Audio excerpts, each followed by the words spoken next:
environment, Tez. Welcome to the Tez Down.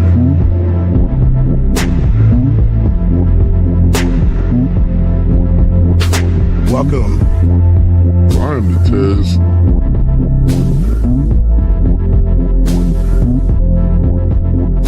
Mic check 1 2. Welcome.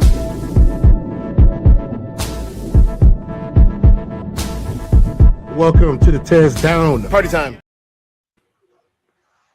Oh yeah. So you guys, welcome to the Tez Down, except this is not exactly the Tez Down.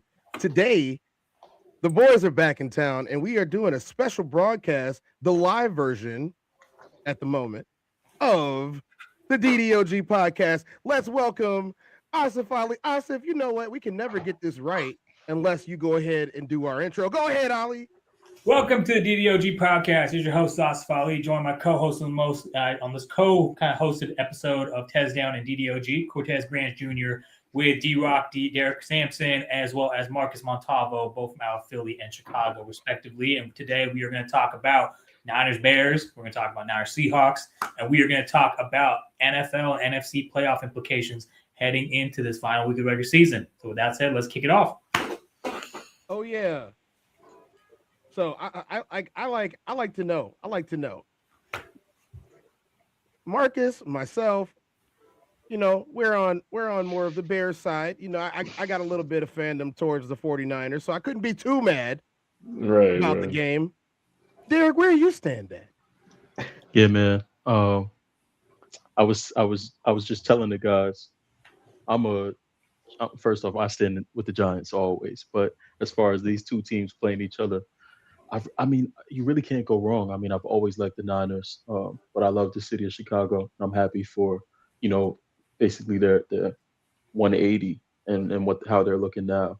I've liked Caleb Williams, even though he paints his nails. I could do away with that, but I like Caleb Williams.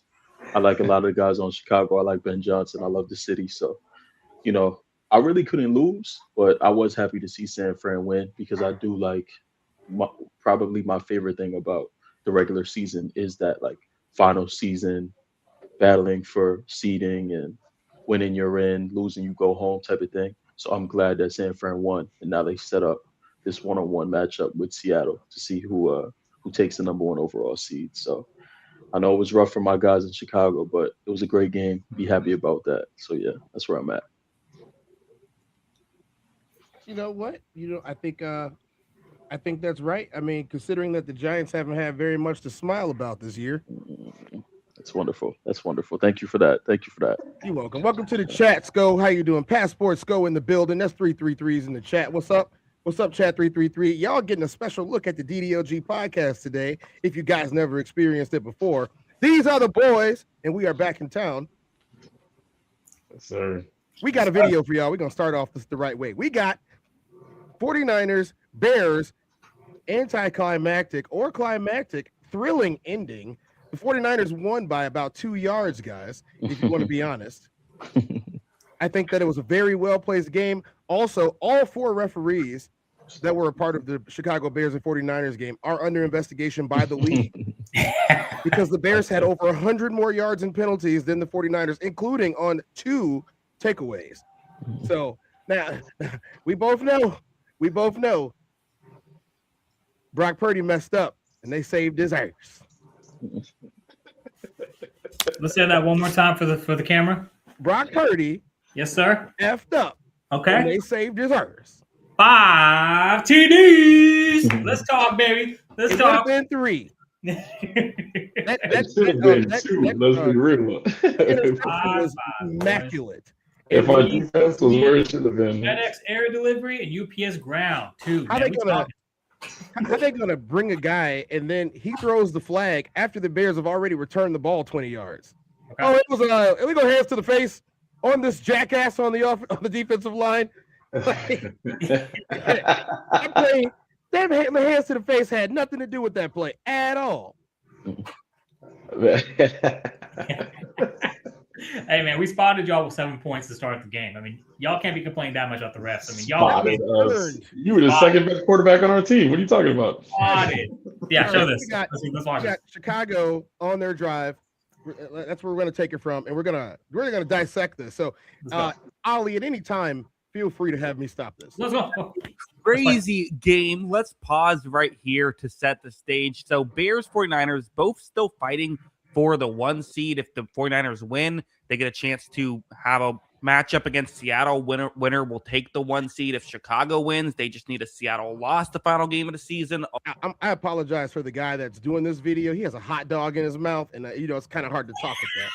Along with a win to get the 1 seed. But here, Chicago finds themselves down 4, 33 seconds left, facing a 4th and 5. However, Caleb Williams takes a snap, finds the rookie Colston Loveland, who gets wide open. They are able to pick up the first down, setting up this situation a little bit later. It'll be good to see, the 49ers in the Pro Bowl. Yeah.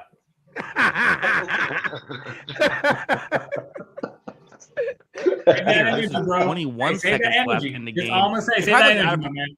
Save that energy. We out here.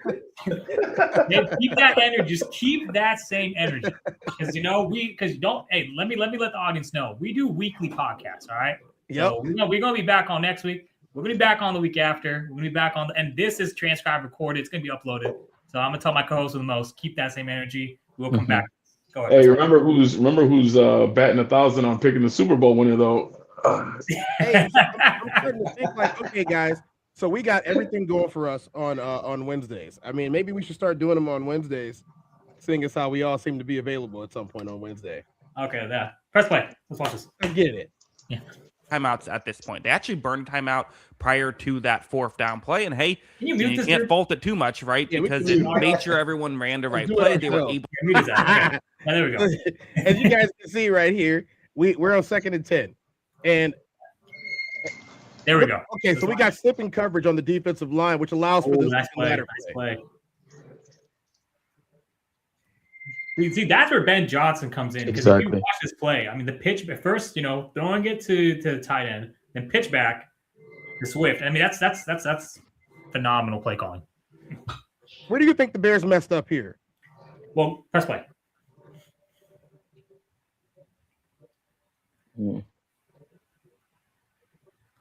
Yeah, see, Caleb actually had a receiver in the corner. I understand why he didn't want to go that way, but he just basically was, because here's the thing. See, Niners, I said this on the podcast this morning. I said Niners are dead last in sacks, but what's not being accounted for are the pressures that the Niners defensive line are getting. Like, you look at this and the pursuit, like that's a testament to Robert Saleh's defense, in the sense that how quickly, or kind of like how much aggression this D line plays with, even without having their dogs up front, like Nick Bosa, or like whoever else, right? Or Mykel Williams, right? Number 9 overall pick. But you see, I mean, I think, it was kind of like a situationally type like thing where Caleb was flush out of the pocket because the pressure just basically, and again, the Bears have one of the best offensive lines in the league, if I'm not mistaken, right? So you see this, and obviously it's his second year as a quarterback. He's going to get better in kind of these situations. And I think it's just one of those things where, the pressure came too fast. He probably had a few options open. It's just that, he had to kind of get out of there. Oh, what's that? He avoided that tackle almost as good. You guys, as welcome McKinnon to the building. McKinnon is still trying to buy my Godzilla hoodie. All right, so go ahead and play through it again. Let's just finish this up. Let's see what happens right here. I would say Caleb had a good 5 to 10 yards where he could have tried to advance the ball. Well, the problem is, though, if you see the defenders right there, you see there's Bethune and that dude right there, big boy up there. I mean, there's no guarantee he's going to get to the end zone. So, well, I don't think he should get to the end zone. I think he should get to about the 5. The problem is, though, there's 0 seconds left on the clock, so he has to score in the situation. Right. So he's thinking, get the ball out instead of trying to let the play develop. I would have thought, advance the ball to the 5-yard line. Let the defenders converge upon these guys. These 2 guys already got him. He's on the ground already. He's not getting Caleb. Yeah. And 96 might, but by the time that Caleb gets to the 5, this guy is not going to catch Caleb Williams. Caleb could have dumped this ball off. There's a guy, Luther Burden, standing in the back right here. Yeah, Luther was actually free. Actually, yeah, so go press play. All right. Right there. Okay, he stops. He waits. See Luther. Yeah, see Luther. I mean, yeah, it's. Yeah, you see, he missed 62. Missed the block. That's a bad pursuit angle right here. Yeah, he missed the block. Caleb was forced to throw the ball short. Okay, look, I'm going to say it, guys.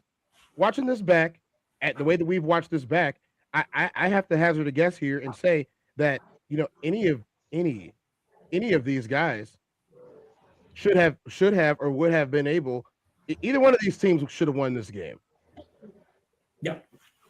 Like this is one of those games where I think it was 7 straight possessions of touchdowns. Yep. No point. No plus. Yeah. Yeah, no points for 7 possessions. 7 possessions, they scored touchdowns. That is not an easy task. Well, that makes me when you say that, I think to myself, okay, great. Is it great offense or is it bad defense? Right. But you see, this is what the stat sheet doesn't show you. You saw that right there, right on that last play, right? Vegas made the call.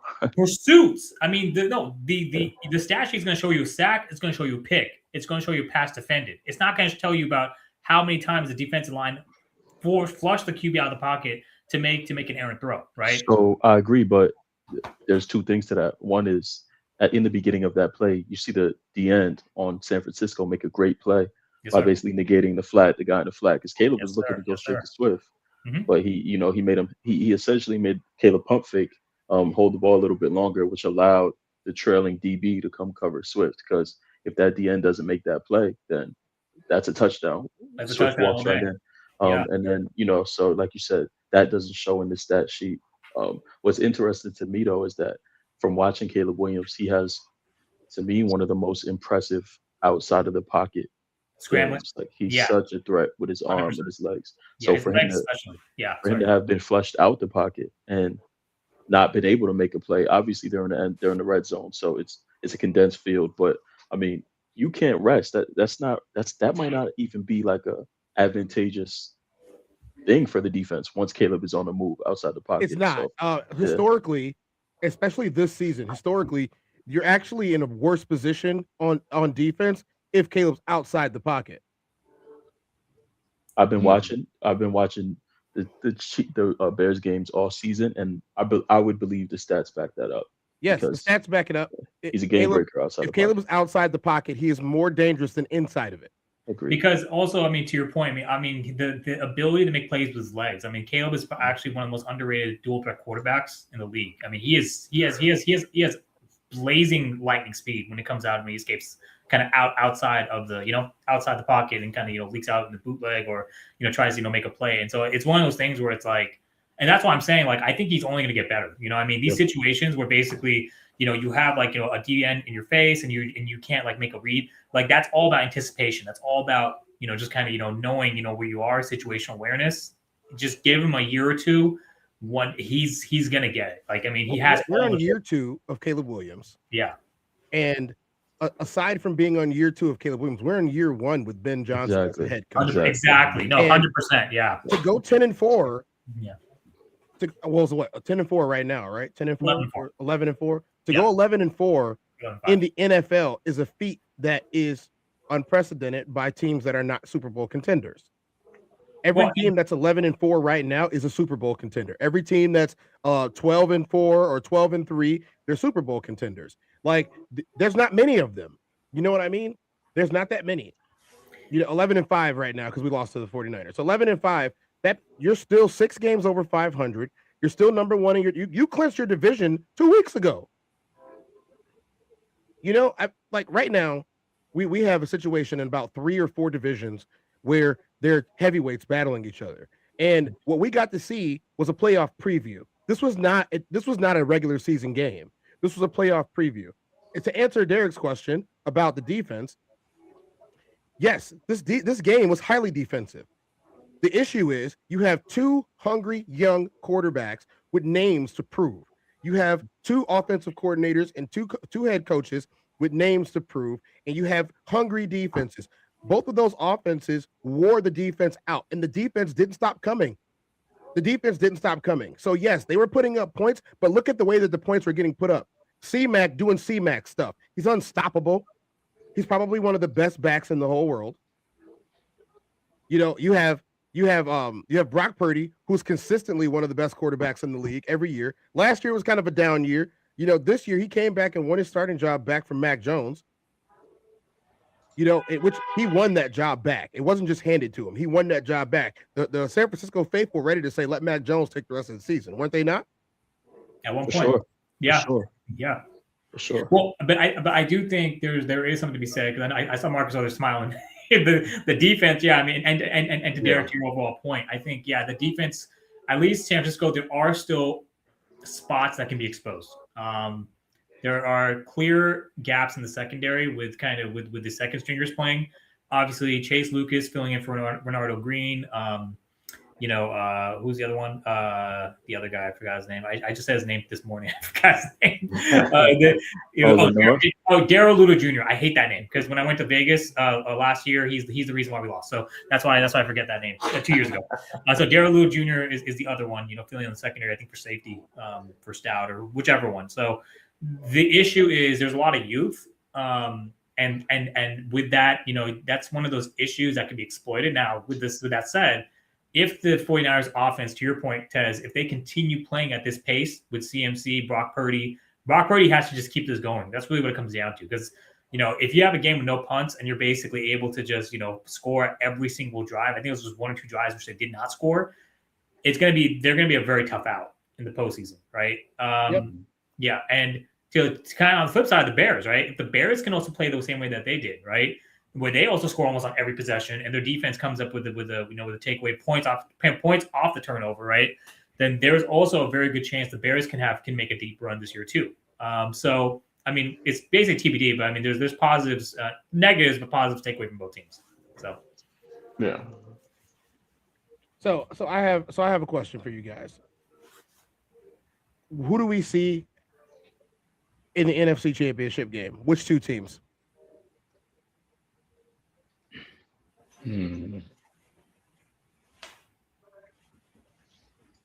Are we unbiased or biased? You can be as biased as you want.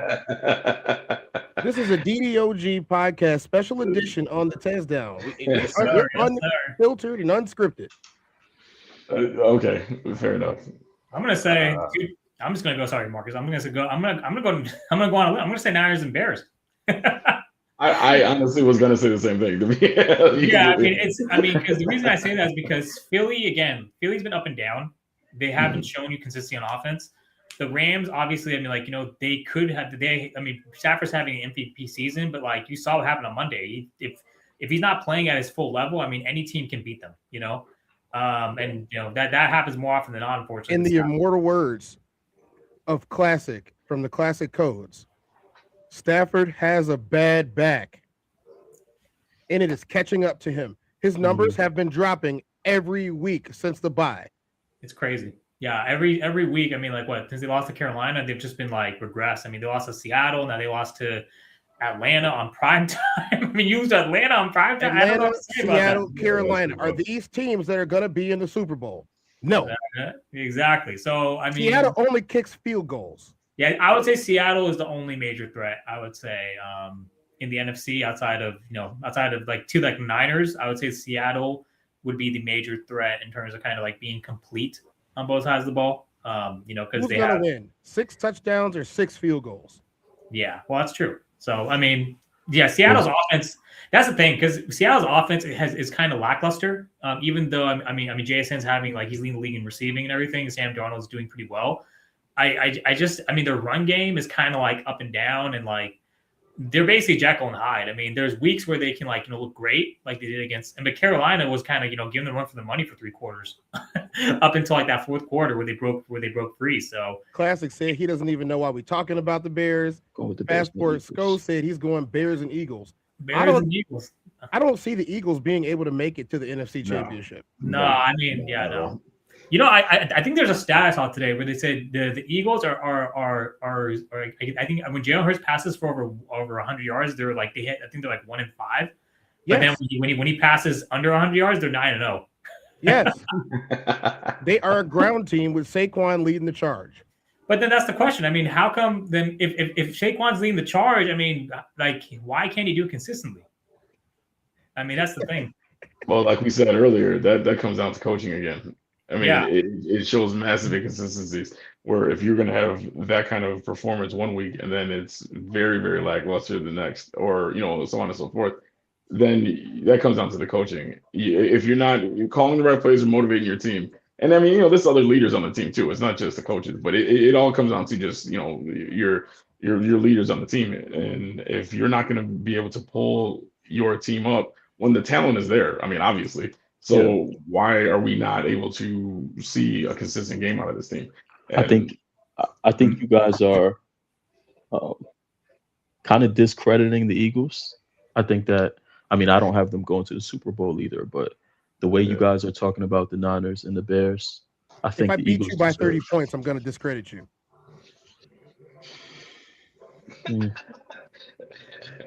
Who beat the Eagles by 30 points? Chicago. Okay. Okay. Chicago did everything they wanted in that game. All right. Everything. They defeated the tush push. The first team in the NFL to beat the tush push.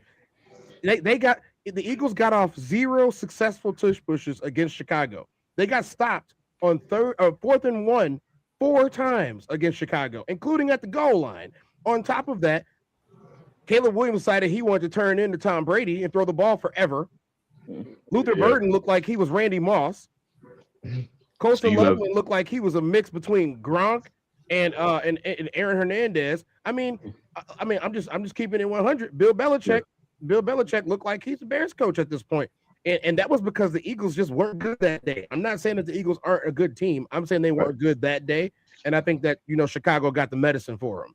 Well, to kind of go back to what we were saying even before that, with the defenses and stuff. I mean, when Chicago's good, it's good, but when it's bad, real bad. It's real bad. That's my thing. Is like, even though I want you to keep going, Mark, but even though the Eagles are head cases and they're up and down, they do have a better defense than the Niners and the Bears. 100%. No, 100%. Vic Fangio. The Bears lead the league in takeaways. Yeah, Vic Fangio is the only reason why I can't write them off completely, because Vic Fangio's defense is probably. I mean, to be honest, I think the Eagles have the best defense in the NFC out of all the playoff teams. Heading into the postseason. So I'm going to take my takeaways. Yeah, and then what I was gonna say was I think actually the Bears beat the Bears are up 24-9 heading into like 6 minutes left in the game. Then the Eagles got like a garbage touchdown, 3 minutes left. So the Bears did dominate them that day. It was 24-9, 15 points. I mean, so it's one of those things where it's like it's gonna be hard for me to say just because the Eagles are defending champs. I mean, but that's kind of the flip side. They are defending champs, so they've been there, they've done that. I mean, they had the veterans on that team to kind of, but the problem is, like, to the point, like, they've won 3-0, but their offense still is just not clicking for whatever reason. Now, can we be honest here? What's up? The Eagles have a good record because they play in the NFC East. I mean, that's fair. And they lost to Dallas. They let Dallas come back. I remember on Dallas beat the Eagles. Yeah, Dallas came back down 21-0 and beat them 24-21 on Thanksgiving Day. I mean, that's just like, I mean, I don't know, man. Like they didn't show up. It's like they unplugged the controller. Christmas and New Year's weekend, those are all considered bowl games. Well, right? And also against the Bills, the offense didn't score a single point in the second half, and the Bills actually should have won that game. I don't know why they went for 2 at the end. I mean, if they kick the field extra point and go to overtime, I have no doubt the Bills win in overtime. The Bears have lost one game in the last 10. Well, I'm just saying the Eagles' offense has been so bad, like heading in. We're this late in the year, and we still know who they are. I just can't give them that. Okay. I'll ask this question. I hate being the guy that's sticking up for the Eagles, but I'm gonna ask it, right? So the Eagles play the Buffalo Bills in Buffalo and win 13-12, and the Rams, and the Bears just had a shootout with the 49ers, right? What style of play do we think is more likely to be replicated in the playoffs? A shootout. A shootout? Okay. Yep. Agree to disagree. I guess if you look at the trends from Super Bowls and all the playoff games, these teams are scoring upwards of 30 points. That's like the low end. The low end is 30 points in a playoff game right now over the last 5 years. You don't see too many 7-14 playoff games in modern day playoffs, especially in the last 5 years. All right, let me ask you this. I think what did the Bears have? 38? Yeah. If the Eagles score 38 points in a game, do they lose? When's the last time the Eagles scored 38 points? That's actually a good point too. Let me see. Last time was week 15. They had 31. Week 16 they had 29. I mean, they can score. Keep going. Keep going. But it's not 38. That's the Educational. problem. Last time they had 38 was When's week the last time they scored 35 or more points? week 8 against my Giants. Against the Giants. Yep. What's the Giants' record? Not good. It's not playoffs. That's what it is. See, Have that's they what won Cortez is 3 going with. games this season? Not good. It was bad. I hear what you're saying. Yeah, the offenses wake up in the playoffs. I mean, Now, regardless I of how know- the defenses are playing, I mean, yeah, your offenses are still going to score.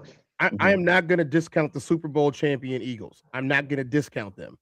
I just don't think they're as good this year as they were last year. That's all. That's fair. And I think that there are some teams that they matched up well against that got better. I think the 49ers have gotten better this season. I think that they're a more cohesive unit than they used to be. I think the Seahawks have done a really good job on defense in a so-so job on offense of putting up field goals. Let's face the facts, the Eagles kick more not the Eagles, the Seahawks kick a lot of field goals, man. Mm-hmm. They kick a lot of field goals. No, the argument there would be judging on the performance of the 49ers in the Bears game. And I mean, we're going to get a test of it coming up this week with the Seahawks anyway, with the 49ers. If that's the same consistent play that they're going to have, where it's all offense against the Seahawks defense, who prevails?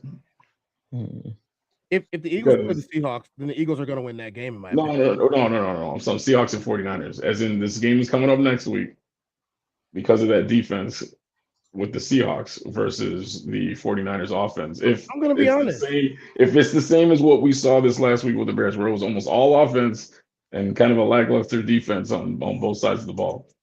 Oh, well, I mean, you had 2 takeaways with Chicago. Would have been 3 if the referees wouldn't have stuck their big fat noses in it. We had the Bears penalized for over 100 yards. Extending the 49ers, I think people need to watch the game over. The 49ers got more than several drives extended just because of ticky-tack penalty calls, including in the first quarter to help them catch up in the first place. Their first drive wasn't even clean. To be honest, if I rewatch that game, I don't know if the 49ers had one cleave drive against the Chicago Bears. But we're going to hear what the guys got to say, because for some strange reason, they're live in our studio right now. Welcome, Brock Purdy and Christian McCaffrey to the DDOG podcast.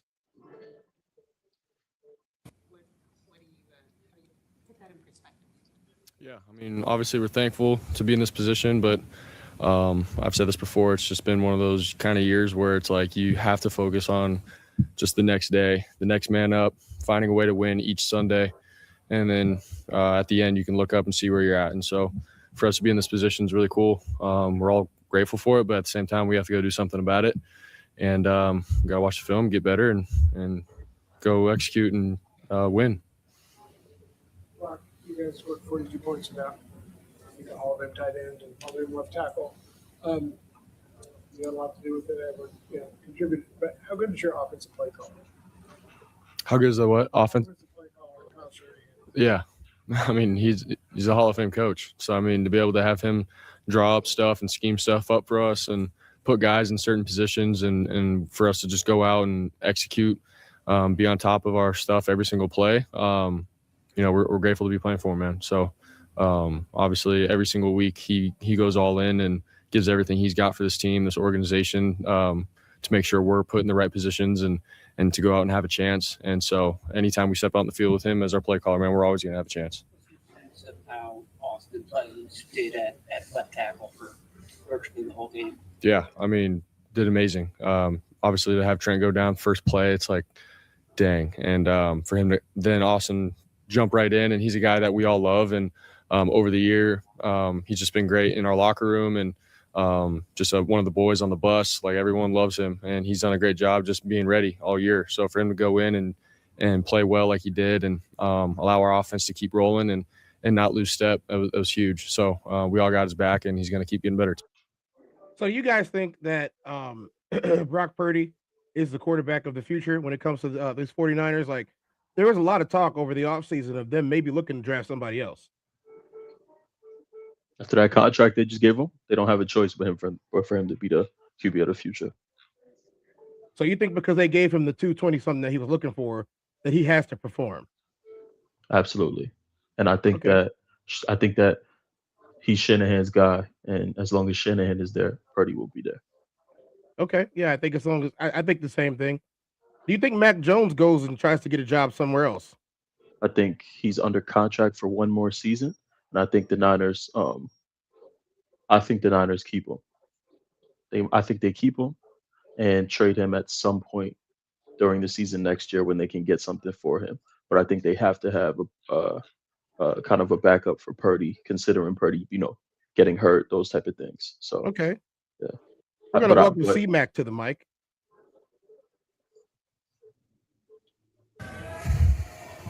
This offense is putting up a lot of points. We've been on teams where they've done that, but right now, how does it feel like in terms of the groove you're in going into the most critical time? It feels great, man. Yeah, I think we're getting better every week, and that's what we say every week is our only goal is to keep getting better in every aspect of the game. And so I'm proud of our guys, proud of the resiliency in that locker room, and we got to keep rolling. We were asking you why the run game wasn't working. Now it's working. Why is that? What do you see? I think just a collective effort of guys just sticking to the plan, continuing to get better, straining, and I mean, there's not like one answer. And I think it's 11 guys just committing to it, and O-line's. Thanks, C-Mac, for your PC answers. We're gonna move on. My bad. Hold on. Before we move on, I think I missed all of Derek's thing about him trying to advocate for the Eagles, which is blasphemy because he's a Giants fan. So, but Derek, can you repeat whatever you just said, and then we can react? I'm not advocating. I'm just saying I think the Eagles do present things that are threats to every other top contender in the NFC. I would say defensively, yes. Now, but with that said, like you saw when they beat the Rams this year. Like, see, that's the thing. The Eagles, like, they're the way that they win these games, it's just like, I mean, basically the Rams are going to kick a field goal. Jordan Davis blocks a field goal, runs it back in for a touchdown. Like, the chances of that happening, like, on any given Sunday, like, again, especially in the postseason, probably like 0-1, right? Same with like the Bills, like being like not scoring. Like Josh Allen probably makes that throw 10 out of 10 times, if that, or 9 out of 10 times. That one time he didn't make it, to kind of go ahead. So I agree. The defense is probably the best in the NFC. I just don't know if it's enough, because when the playoffs start, like you have to be like fully like locked in, and you got to know who you are heading into the postseason. Like your playoffs, when you start the postseason, like especially your offense, right? If you don't have an identity kind of established, like if you're going to run the ball, if you're going to throw it, if you're, what I mean? Like, and receivers are dropped. And I don't understand. Like, it's just, I'm not going to say it's a hangover, but it's just like, it's kind of like, it's giving me that kind of vibe, Okay. Yeah. All I'm saying is the Eagles, I think, have won games in more ways than any other team.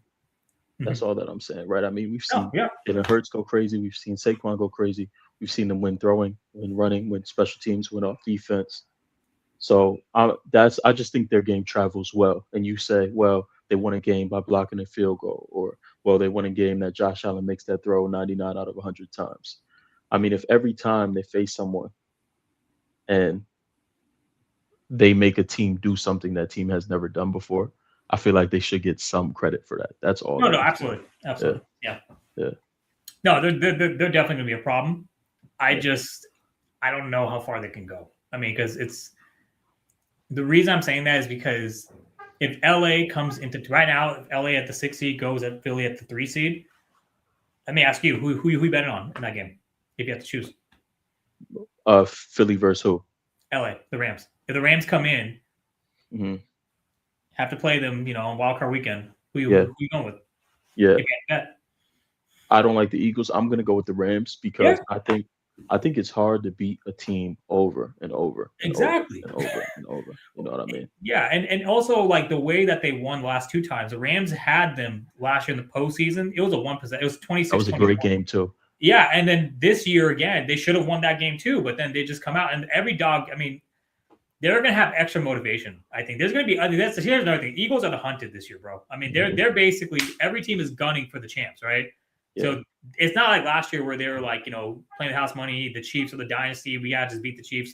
the Eagles have done that now. Now that they got the target on their back, I'm curious to see how well they respond to that. You know? Yeah, for sure. Yeah. So that's what I'm saying.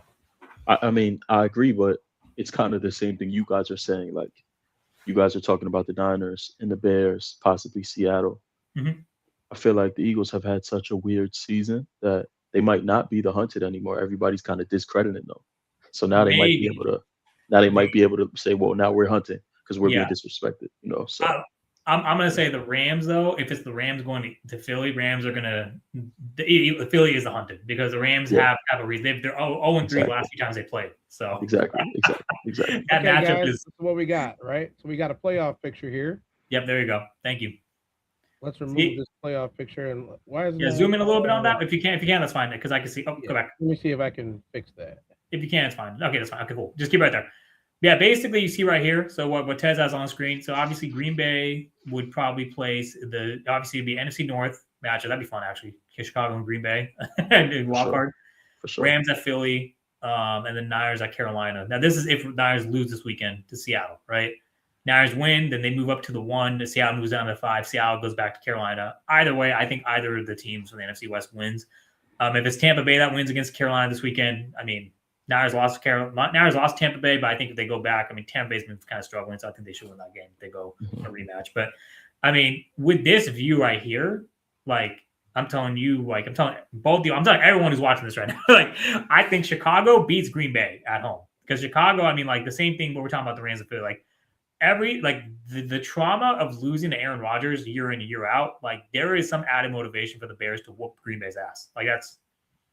I mean, there is some added extra motivation for them to win that game.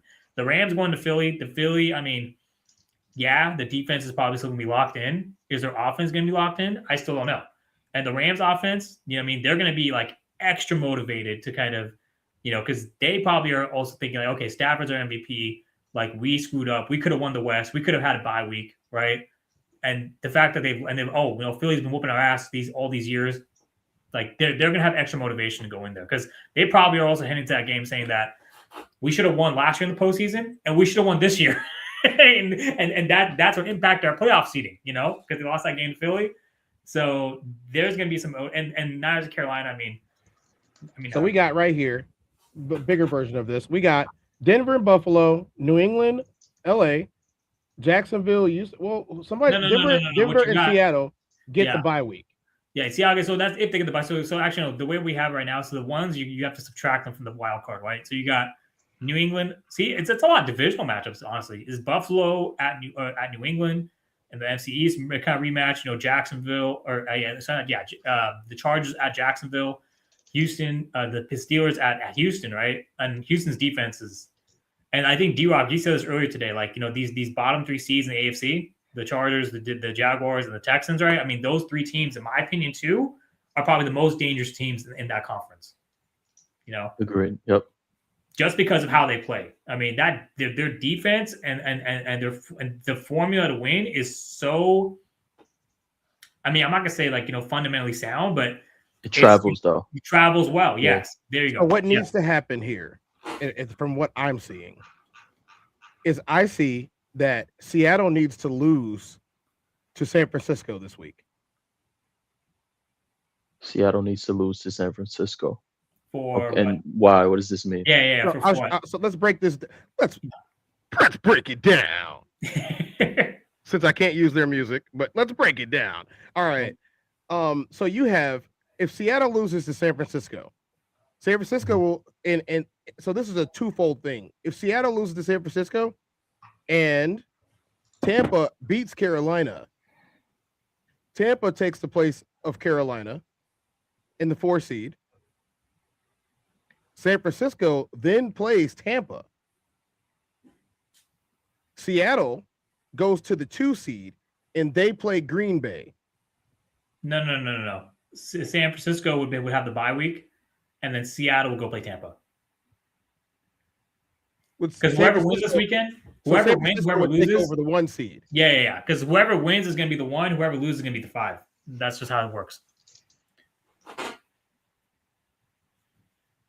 And then if Chicago beats the Lions, they still stay the 2 seed. Yeah, Chicago. I mean, I think Chicago's going to be locked in. Tiebreaker. Yeah. Chicago's going to pretty much be locked in for that spot. I mean, I think because they already beat the Eagles head to head. So even if they lose this weekend, I mean, this should be fun, I think. So the thing is, though, I think what you're trying to say is for the Niners, if they win and Seattle loses, then the Niners have a better position because then they don't have to go play Tampa because Niners play Tampa this year. The Niners to play Tampa. Yeah, because Tampa basically, I mean, when they played this year, I mean, Baker exploited a whole lot on that defense. I mean, it was 30-19 final score. So, I mean, they couldn't stop. They couldn't beat them. But I think if they play again, they should be able to win that game because Brock is playing much better. And also they had Mac Jones that game. They didn't have Brock. So that's Jared, you haven't pulled up. What happens if Green Bay loses this weekend? I mean, yeah.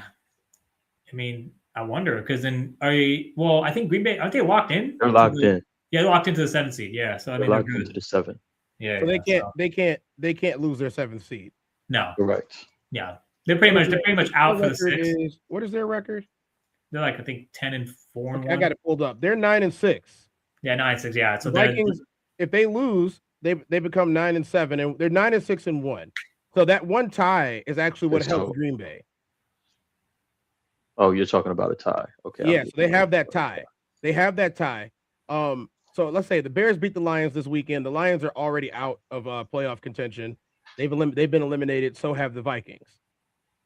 So if the Bears beat the Lions, even if the Lions won, they would go to 9-8, and that's still less than the Packers. And the Packers would go 9-7. They got the tie. They've lost 3 straight though. The Packers have lost 3 straight games. The Vikings have won 4 straight. The Lions have lost 3 straight as well. Okay, so I just found out, everything that depends on each thing for this NFC playoff. So Seattle plays San Fran for the 1 seed. Yep. If Seattle wins, if Seattle wins and they beat San Francisco and the Rams beat the Cardinals, the Rams move up to the 5 seed and San Francisco takes the 6 seed. That would be interesting. That would be crazy. Yeah, the Rams. Let me see what the Rams' record is. They are. Oh, you're right. Because the Rams are 11-5. 49ers would drop to 12-5. So, but the Rams wouldn't hold the tiebreaker, right? Because 49ers have a better divisional record. I think right? It looks like they would hold the tiebreaker over. That's crazy. Over the 49ers, yeah. They would. They have the Bears. The Bears lost the tiebreaker against San Francisco. And the Rams have the tiebreaker over San Francisco. Yeah. So this is a crazy playoff picture that we have right now. It is. So that means Niners will go to Philly. Yeah. Yes. Oh. The Rams win and the Niners lose. The Niners go to Philly. Wow. For all I would love that. Purposes, we are no longer in the regular season. Yeah. Every game is playoff football from here on out. Yeah. Well, absolutely. Last week actually started this. Well, 100%. I mean, now that we're in this is probably the most exciting regular season that we've had in like recent memory because in a decade. Yeah, I don't remember where everything hinged on the last week of the season for playoff seeding. Like I can't remember. Yeah, I mean, the starters are sitting by now. So not only are those things at stake, but as if you just said the Niners might have to go to Philly, but if Philly wins this week 18 and the Bears lose week 18, Philly goes to the 2 seed. Oh, yeah. We got a rematch Chicago. Which arguably is better for the Bears. It's arguably better for the Bears to play the Niners? Well, it's better for the Bears to play Philly. No. What would happen would be the Philadelphia Eagles would move to 2, Chicago move down to 3. And if the Niners that would be better for the Chicago too. If Chicago plays San Francisco in Chicago, which Chicago's gonna get the home field advantage. If they play in Chicago, then Chicago has the advantage over San Francisco. Yeah, they have home field advantage, but I would say that the Niners, I mean, I'm basically talking out both sides of my mouth here because I'm like, oh, the Eagles, they have experience, but that's not enough. The Niners have experience, and so I'm just like, I feel like that's defensively, no, because defensively, a lot of youth, but like Brock Purdy, Christian McCaffrey, Kyle Shanahan, like if Kittle's back, Trent's back, they have the veterans on that team basically like, and Chicago, I mean, this is their coming out party, right? This is Caleb Williams' coming out party this year. I don't know who they have outside of CJ Gardner-Johnson, who's been like a seasoned vet with playoff experience, on that entire roster. So, I mean, that's one thing to consider with Chicago. I mean, now I gotta say this: the 49ers are number 2 on the list of the NFL's worst cold weather teams. Wow, that's crazy. As in, like, of all time, or since 2011. Wow. But I feel like they've won recently in cold weather. They have. Like they won in Green Bay. They won. They lost in Philly because Brock got injured in the NFC Championship 2 years ago. Yeah. And so, I mean, Brock was healthy. I mean, it'd probably be a much more closer game. I'm not saying that they would have won that game. Last year, the coldest game they played was in Cleveland, and it was 30 degrees with a 40-mile-per-hour wind, and they beat Cleveland last year. That's not saying much. No, it's not. I mean, but I'm saying that, like, in my recent memory of watching this team in the postseason, well, you know what, though? I mean, to your point, I do remember when they went to Buffalo last year and they got blown out. But it was Brandon Allen at quarterback. It wasn't Brock Purdy. So, I mean, that's a complete – again, I mean, it's crazy. Here's the thing that everyone keeps glossing over. Yeah, everyone's like, oh, Brock's a game manager. Brock's limited. He has Kittle. He has McCaffrey. He has all these weapons. He has Kyle Shanahan. Like, look what happens when Brock doesn't play. I mean, outside of Mac Jones this year, like, look what happens when you take anyone off the street and try to, like, and people forget Mac Jones was a Pro Bowl quarterback at one point in New England. So, like, Brock Purdy is a franchise quarterback. Like, he literally is the engine that makes it all go. If he's not there, this team is a completely different team, Right. So it's just, it's interesting, to say the least. So we've done that on the NFC. We definitely promised them some AFC action. What do you guys think about the AFC? Well, I think, here, when I'm looking at this, obviously Buffalo, New England, I mean, that's I mean, that's a pick. I don't know. I mean, D-Rock, I'm going to defer to you. I don't know who wins that game. That's, wow. I mean, because New England's beaten them twice this year, if I'm not mistaken. But Two then times. Buffalo, Two times. Yeah, what's up? Two times, yeah. And then Buffalo's looking, but then to beat the same team 3 times in a row, I don't know, man. I don't know. Yeah. So I think that for me, that's a game. For me, that is a game that Vegas is going to have the Patriots winning, and I'm going to put big money on Buffalo. Yeah, that's what I would do too. Yeah. If I was a betting man, I would do the same thing because I would take Buffalo and I would take the ML because I know for a fact that, just how the nature of the league works. You have divisional games. You play the same team 3 times. You can't beat the same team 3 times in a row. That's that's odds have been, historically speaking, you can look it up. I mean, it's never happened. Almost never. Yeah, exactly. Yeah. So, and then Jacksonville, LA. If everyone remembers when they played like a few years ago with Brandon Staley as head coach, LA was up 31-0. Yeah, that was Jacksonville came back and beat them 32-30, whatever it was. So, I mean, there's some bad blood because Justin Herbert was on that team. And so, I mean, Khalil Mack, I think, was on that team too back then. So, I mean, there are still some players, and Derwin James was obviously there. So, I mean, they probably got some. Well, I do think that I might want to change you guys' opinion on just what might happen with this. We have breaking news about the Patriots. Oh, breaking right now on WBZ, New England Patriots star Stefon Diggs is facing serious criminal charges. We have just obtained paperwork from Dedham District Court indicating that the wide receiver is charged with felony strangulation or suffocation and misdemeanor assault and battery. This is stemming from an incident back on December 2nd. Diggs is scheduled to be arraigned on the charges in Dedham on January 23rd. That is just 2 days before the AFC Championship game. The wide receiver's attorneys were in court this morning for a hearing, and we are working to learn more about the incident that led to these charges. We did reach out to the Patriots for a statement. We have that for you here. It says the New England Patriots are aware of the accusations that have been made regarding Stefon Diggs. Stefon has informed the organization that he categorically denies the allegations. We support Stefon. We will continue to gather information and will cooperate fully with the appropriate authorities and the NFL as necessary. Out of respect for all of the parties involved, and given that this is an ongoing legal matter, we will have no further comment at this time. We want to bring in Dan Roach now to talk about this with us and the impact, Roachy, that this could have for the team, for the playoffs. We've been on such a roll. How does Coach Vrabel make sure that this doesn't become a distraction for them? Well, Brianna, I think it's very early in the fact-finding part of this as far as just what happened, how it happened, when it happened, who was involved, and everything else, which we haven't seen or heard yet.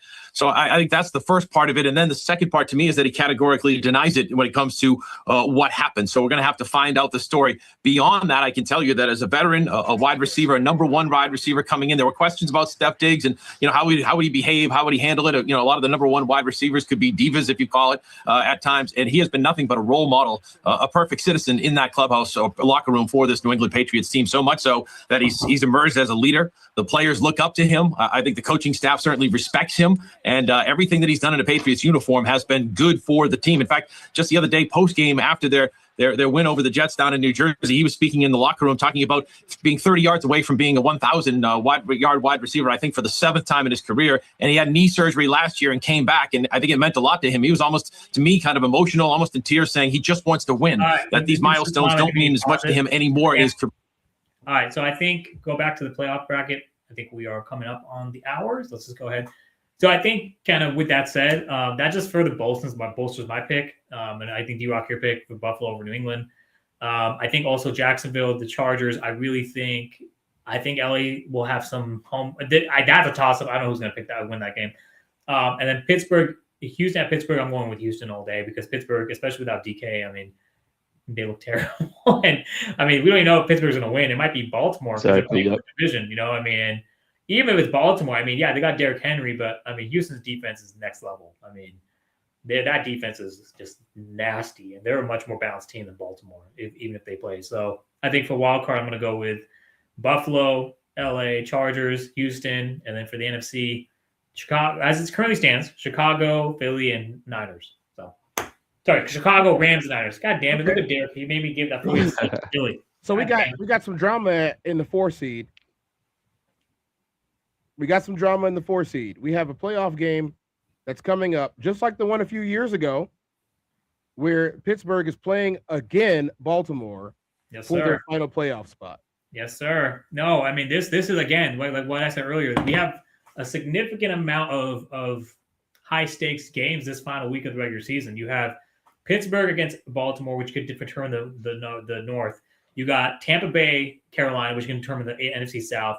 You got Niners at Seattle, which not only determined the NFC West, but also the 1 seed.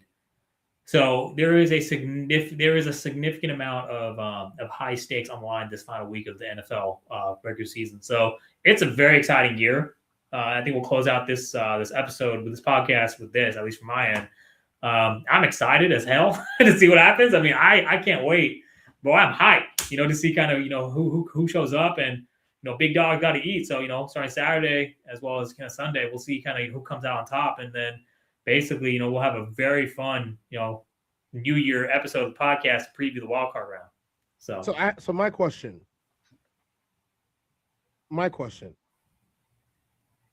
does Pittsburgh beat Baltimore and does Lamar Jackson play?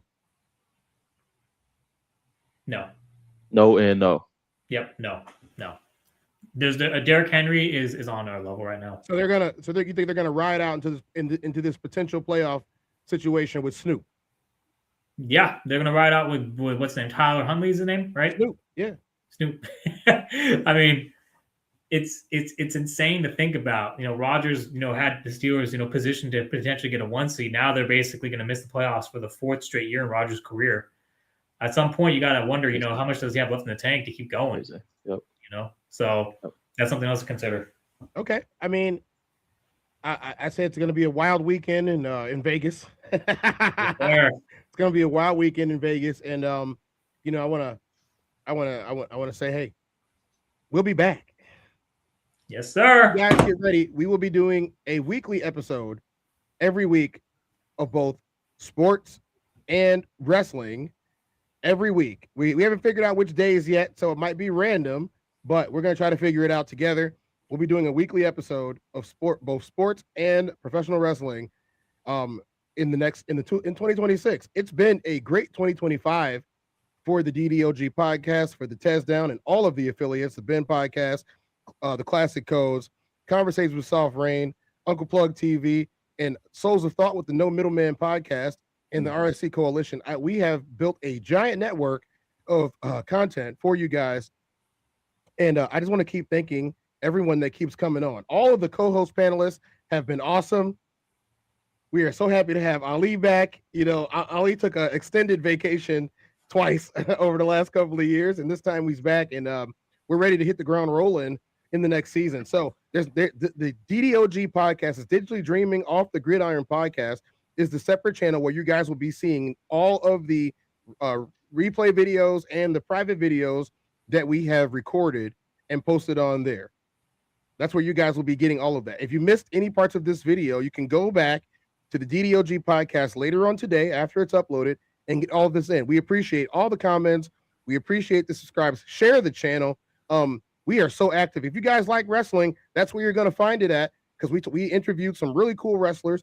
Ali, who have we interviewed over the years? God damn, just incredible. I mean, what's his name? Roddy Mack, Ken Shamrock, my man up here. He's over here. Y'all can't see it, but he signed my autograph right there. Kurt Angle, got to do the meet and greet. So, definitely. And, obviously we mentioned just incredible, but because we had him on twice. But yeah, pretty much, we've had, legends from hardcore, from submission grappling, to pure all around like Kurt, and, just phenomenal, guests on the line. So you guys make sure to check out that Ken Shamrock interview. It was fantastic. It's on kenshamrock.com. Y'all can see it there. It's a special feature, of the podcast on the website. Shout out to Ken, shout out to his whole family. Appreciate y'all having me, and, appreciate y'all, being great partners, and appreciate my boy out here doing his thing, Tez Downs. I love seeing my, my slime, grow and, keep it going. So, keep it going, baby. And, you already know where we're going to be 2026. You already know what, we're dropping the social. So I ain't going to repeat that, but appreciate y'all having us on. And I'm going to put it up on the screen real quick so they can find us there. I have to hop, but, appreciate y'all once again. Wishing everyone a blessed 2026. And, we'll connect again soon. And we'll see y'all on Wildcard Weekend. God bless. Most definitely. Sure. Derek, you got anything? Nah, Brody, I'm chilling. All right. Appreciate the time, man. Hey, I'm Tez. This is 24. This has been the Tez Down / DDOG podcast live. I am the co-host and the host with the mostest. I think everybody's got the most here right now. Y'all, thanks for coming in. We'll see y'all in another 24.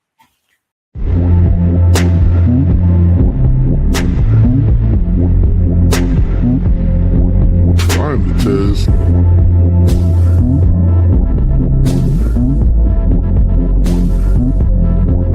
I'm the Tez. Welcome to the Tez Down.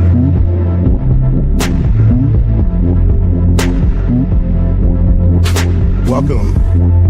I'm the Tez.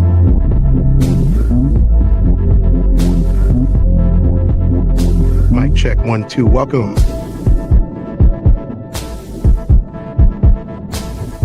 Welcome to the Tez Down. Party time.